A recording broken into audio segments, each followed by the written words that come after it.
আসসালামু আলাইকুম। দেশজুড়ে চলমান বৃষ্টিপাত নিয়ে সবার মনে একটাই প্রশ্ন, আর কতদিন থাকবে এই বৃষ্টি? আবহাওয়া অধিদপ্তরের সর্বশেষ পূর্বাভাস অনুযায়ী আগামী কয়েকদিন দেশজুড়ে বৃষ্টিপাত অব্যাহত থাকতে পারে।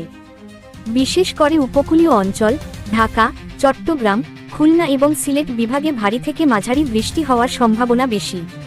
পশ্চিমবঙ্গেও একই পরিস্থিতি বিরাজ করছে। কলকাতা সহ দক্ষিণবঙ্গের বিভিন্ন জেলায় কয়েক দফা বজ্রসহ বৃষ্টি নামতে পারে। উত্তরবঙ্গের জেলাগুলোতেও ছড়িয়ে ছিটিয়ে বৃষ্টিপাত অব্যাহত থাকবে। তবে এ ধরনের বৃষ্টির প্রবণতা সপ্তাহের মাঝামাঝি সময় পর্যন্ত থাকতে পারে বলে পূর্বাভাস দেওয়া হয়েছে। সপ্তাহের শেষের দিকে কিছুটা কমলেও হালকা বৃষ্টি থেকে যাবে। তাই কৃষক, সাধারণ মানুষ ও যাতায়াতকারীদের জন্য সতর্ক অবলম্বন করা জরুরি।